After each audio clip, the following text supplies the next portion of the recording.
In the winter of 1887, one man's stubborn invention kept a dying child alive, while every neighbor around him nearly froze to death, and nobody believed it would work until it already had. The first thing to understand about Ezra Monk is that he never explained himself to anyone, not when he arrived in the Powder River Basin in the spring of 1885 with a wagon full of blacksmith tools and a wife who spoke no English. Not when he chose to build his homestead a quarter-mile from the nearest neighbor, far enough that conversations required intention. And not in February of 1887, when he began pulling rusted steel panels off a collapsed railroad relay station 6 miles east of Buffalo, Wyoming, and hauling them home on a sled dragged by a single mule. People noticed.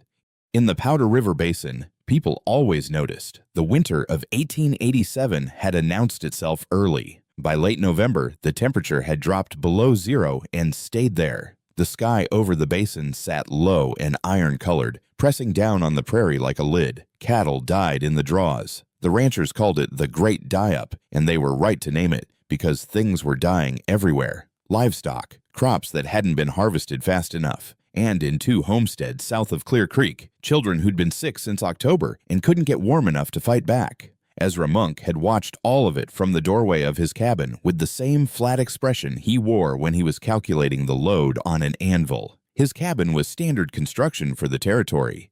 Hewn cottonwood logs 12 inches thick at the base, chinked with a clay and grass mixture he'd packed in himself during September, single-pane window on the south wall. Stone hearth with a firebox he'd built from creek rock and iron salvage. By basin standards, it was a solid structure. By Ezra's standards, it was failing. He had measured the interior temperature every morning since December. He kept the numbers in a small ledger he carried in his coat pocket, written in the cramped vertical handwriting of a man who'd learned German penmanship before English. The stove burned from 4 in the morning until 10 at night, consuming split cottonwood at a rate that alarmed him. He was burning through his stockpile faster than he'd modeled. By his calculation, if February brought the temperatures the sky was promising, he would run short of wood before the cold broke. He was not a man who accepted shortfalls. What Ezra understood, because he had worked iron his entire adult life, was how metal handled heat. He knew that steel didn't breathe the way wood did. It didn't expand and crack and open gaps for wind to find. Properly placed, with air behind it, it reflected radiant heat rather than absorbing it. He'd seen this in forge work, the way a steel backplate behind a firebox bounced heat into a room instead of letting it dissipate into the wall. Scale that up. Wrap an entire structure in it. Seal the wind out completely. He'd drawn the diagram on a Sunday in December while his wife, Lotte, mended a coat beside the stove. The drawing was simple. The existing log walls. A 1-inch furring strip nailed vertically every 16 inches. The salvaged steel sheets fastened over the strips, overlapped from bottom to top like fish scales, shedding snow and water downward. A ventilation gap at the base and at the roofline to carry off any moisture that formed in the cavity between metal and log. Weep holes at the bottom of each panel. The whole system sealed against wind but breathing against moisture. He showed the diagram to no one. In the first week of February, he hitched the mule to the sled and made 4 trips to the collapsed relay station. The building had been hit by a derailed freight car 2 years prior and never repaired. The railroad had stripped the useful timber and left the steel cladding in a heap. 28 sheets of rolled boiler steel, 18 gauge, not corrugated but flat, each one 4 feet wide and 6 feet tall. Heavy. The kind of weight that made a man's lower back announce itself on the return trip. He stacked the sheets beside his cabin and began the next morning. The furring strips went up first. Ezra split them himself from seasoned pine he'd been storing under the cabin floor, ripping each strip to a consistent 1.25 inch thickness with a handsaw and a straight edge. He nailed them vertically along the log walls with 8-penny square head nails driven flush, spacing them 16 inches on center across every wall face. The north wall first, because that was where the wind hit hardest. A steady north-northwest press that had been driving cold through his chinking since December. The steel sheets were harder to manage alone. Each one weighed close to 40 pounds, and holding a sheet flat against the furring strips while driving nails through pre-drilled holes required 3 hands that Ezra did not have. He improvised. He cut 2 short lengths of scrap pine into L-shaped brackets and nailed them temporarily to the furring strips at working height, creating shelves that held the sheet in place while he fastened it. First panel went up crooked. He pulled it down, adjusted the bracket height, and started again. Second panel sat true. He worked for 9 days straight. 6 hours a day, more when the light held. Lotte brought coffee to the yard in a tin cup and did not ask questions. She understood her husband the way a person understands a piece of equipment they've operated for years. By result, not by explanation. By the 9th day, all 4 walls of the cabin were clad in flat boiler steel, overlapped at the seams, fastened through to the furring strips, with a 1-inch cavity running floor to roofline behind every panel. The weep holes were drilled. The ventilation gap at the base was open behind a horizontal flashing strip that shed snow away from the opening without blocking airflow.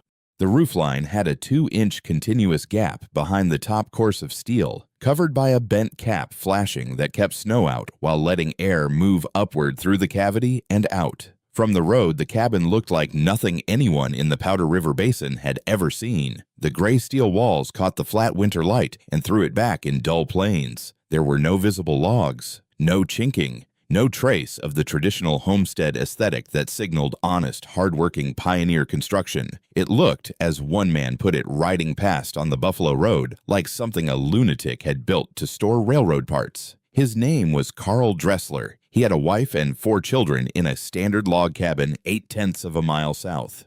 He was burning through his wood supply at a rate that kept him awake at night. He laughed at Ezra's cabin for 3 weeks. Then February 14th arrived, and the temperature in the Powder River Basin dropped to 41 degrees below zero. And nothing in Wyoming was funny anymore. At 41 below, the Powder River Basin stopped making sound. The creek froze solid to the bed. Fence wire snapped under thermal contraction, the broken ends curling back like dead fingers. Cottonwood trees split along their grain with reports like axe strikes, loud and sudden in the dead air. Cattle that hadn't been moved to shelter 2 weeks prior were found standing frozen in the draws. Stiff-legged, heads dropped, coated in a shell of ice so thick their shapes looked carved rather than grown.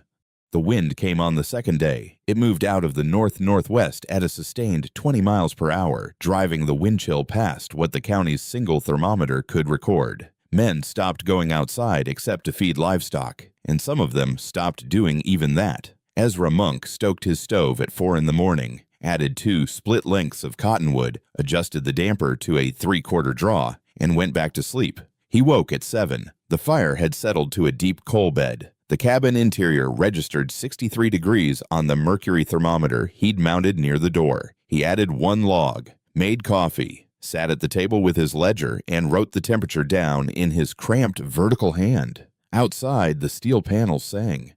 The wind pressed against them and found nothing. No gap, no seam wide enough to admit a blade of cold air. The 1-inch cavity behind each panel held a column of still air that the wind could not reach and could not move. Ezra pressed his palm against the interior log wall and felt what he'd calculated he would feel. Dry wood, faintly warm, retaining the heat the stove had been producing for 3 days without losing it to weather infiltration. The logs weren't fighting the cold. They didn't need to. The steel was fighting it for them. 8/10 of a mile south, Carl Dressler was not sleeping. He'd been up since 2 in the morning, feeding his stove with a desperation that had moved past anxiety into something colder and more mechanical. His woodpile, stacked chest high against the cabin's east wall in October, was down to less than a quarter cord. At his current burn rate, he had 4 days of fuel remaining. The temperature was not going to rise in 4 days. He knew that the way a man knows things he doesn't want to know, in his chest rather than his head. The interior walls of his cabin were glazed with frost. Not at the corners, not at the gaps. Everywhere. The chinking had cracked in a dozen places as the logs contracted under the cold, and wind moved through the cracks with a thin, persistent whistle that no amount of stuffed rags could stop. His youngest, a boy of 3 named August, had stopped coughing 2 days ago. Dressler had thought that meant improvement. The county doctor, reached by a neighbor who'd ridden 4 miles through the freeze, told him it did not mean improvement. It meant the boy had spent whatever reserve he had and was now simply enduring. August needed warmth, consistent, sustained warmth, not the surge and drop cycle of a stove being fed every 20 minutes and dying back every 40. The kind of warmth a structure either held or didn't. Dressler's cabin didn't hold it. He stood at his window and looked north across the snow toward the gray steel walls of Ezra Monk's cabin. A thin line of smoke rose from the chimney pipe. Thin, not the thick black column of a fire being overfed. Thin and steady, the smoke of a man burning slow and controlled because he didn't need to burn fast.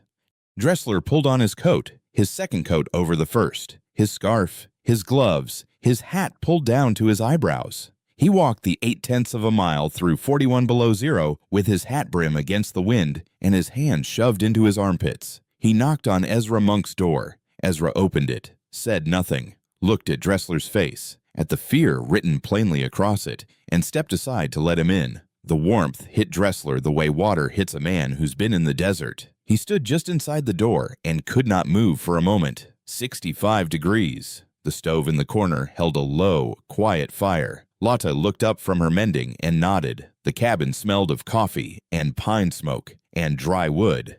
Dressler pulled off one glove and pressed his bare hand against the log wall. Dry, solid, warm. He turned to Ezra. His voice came out rough, stripped down to its basic function by cold and exhaustion, and something that wasn't quite shame but lived in the same territory. "My boy," he said. "August. He needs to be somewhere warm." Ezra held the door open wider. "Bring him," he said. "Bring all of them." The Dressler family arrived at Ezra Monk's cabin before noon. Carl carried August wrapped in every blanket the family owned, the boy's face pale and slack against his father's shoulder. His wife, Helena, followed with the 3 older children, their breath coming in hard, visible bursts, their coats stiff with frost from the walk. They came through the door, one by one, and stood in the warmth, and did not speak. Lotta Monk had coffee on the stove before the last child crossed the threshold. August was laid near the firebox on a folded blanket. His breathing was shallow but steady. Lotta pressed a warm tin cup against his small hands and held it there. The boy's fingers curled around it slowly, reflexively, the way a hand reaches for something real after a long time reaching for nothing. Ezra did not add wood to the stove. He didn't need to. The cabin held at 67 degrees through the afternoon, through the evening, through the night. One modest feeding of the firebox at 10 o'clock, another at 4 in the morning. The steel walls outside took the wind's full force and returned nothing. The cavity behind each panel moved the moisture upward and out through the roofline gap. The logs behind it stayed dry and dense and still, holding the heat that had accumulated over days of slow burning like a stone holds the warmth of an afternoon sun long after dark. By the second morning, August's color had returned. He sat up and ate a piece of hardtack softened in broth. He asked his mother where they were. She told him. He looked at the steel gray walls visible through the window and asked why the house was shiny. Carl Dressler, sitting across the table from Ezra with a cup of coffee going cold in his hands, heard his son ask that question and looked down at the table. He stayed that way for a long moment. Then he looked up at Ezra. "I called it a lunatic's shed," he said. Ezra said nothing. He turned his coffee cup in a slow circle on the table, watching the movement. "Show me how you built it," Dressler said. "When the cold breaks, show me every step." Ezra nodded once. That was the whole conversation. The cold held for 11 more days. During that time, 2 other families from the Buffalo Road came to Ezra's door. Not in crisis, not with sick children, but having heard from Dressler what the inside of that cabin felt like. They came and stood in the warmth and asked questions. Ezra answered in the same way he did everything, directly and without decoration. He showed them his ledger, the temperature readings going back to December, the fuel consumption numbers written in a column beside each date. The comparison was not subtle.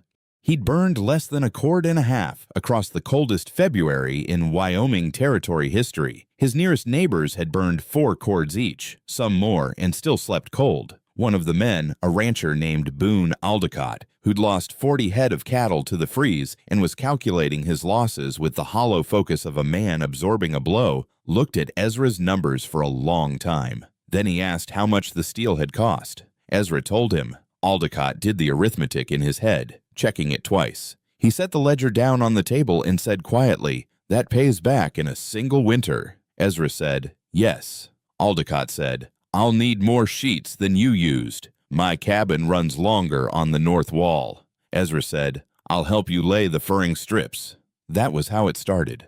Not with a speech or a public reversal at a town meeting. not with an article in the Buffalo Bulletin or a recommendation from the Territorial Extension Office. It started with a sick boy warming his hands on a tin cup and a father who walked 8/10 of a mile through 41 below zero because his pride had finally cost him something he couldn't afford to lose. By the spring of 1887, 7 cabins in the Powder River Basin had steel cladding on their north and west walls. By the winter of 1888, 14. By 1890, it was the basin's standard modification for any structure meant to hold heat through a hard season. New settlers arriving from the east saw the steel-clad cabins along the Buffalo Road and assumed it was simply how Wyoming men built. They weren't wrong. Ezra Monk never sought credit. He never charged for his advice or his labor when neighbors came to him with questions. He just kept his ledger, kept his measurements, kept his fire burning slow and low and steady, while the basin's winters did what Wyoming winters do. He outlasted every one of them. His cabin stood until 1931. When a grandson finally tore it down to build a frame house on the same foundation, the cottonwood logs behind the steel were found to be nearly perfect, dry, dense, not a trace of rot, protected for 44 years by 18-gauge boiler steel and a 1-inch column of moving air. The logs that every other cabin in the basin had exposed to 4 decades of Wyoming weather had long since turned soft and punky and given way. Ezra's had not.